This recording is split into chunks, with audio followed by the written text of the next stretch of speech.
what we have to say about this expanding the ballot to individuals who are currently being held inside of the cage, waiting for trial, right? They are being held pre-trial. As we find ourselves as a country, just very, very polarized, just everybody saying, hey, we have the right. We all have the right to vote. And it's just a sad shame that the rights of everyday Americans are you still fighting for those rights. When we think about voter suppression and when we think about the efforts to keep people away from the polls, it's just sinful. African Americans make up 30% of the state's population, but a staggering 70% of the state's prison population.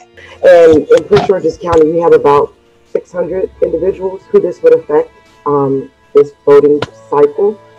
And it's unacceptable for the state and local officials to not have a plan for individuals who are currently being held. We're talking about individuals who are being held pre-trial who have not yet been convicted of a crime.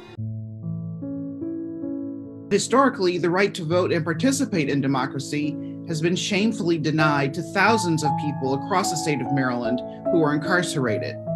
Dating back to the racist Jim Crow era with state felony disenfranchisement laws that were created to prevent Americans with felonies from voting.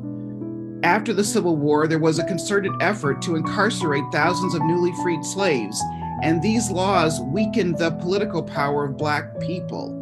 And by not allowing voting inside, the government is continuing to weaken the power, to attempt to weaken the power of Black people. This is a serious racial justice issue. It wasn't until the passage of the Voting Rights Act in 1965 that women of color were guaranteed access to the ballot. Nonetheless, even now, suffrage is still not universal because exercising the right to vote can be an extreme challenge for many of our citizens.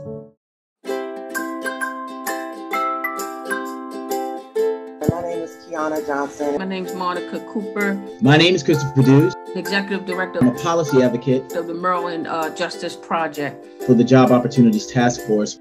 We are a coalition. We are Common Cause Maryland.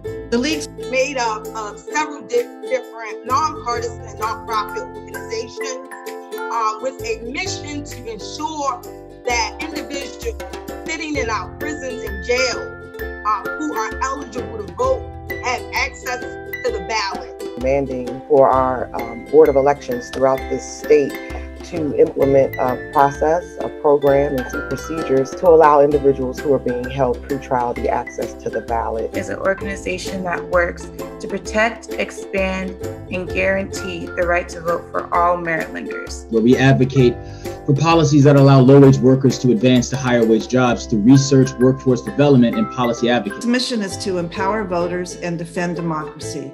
It's our turn not just to talk about the details of the ballot, but our turn as grassroots people to acknowledge the challenges that have already happened in this election.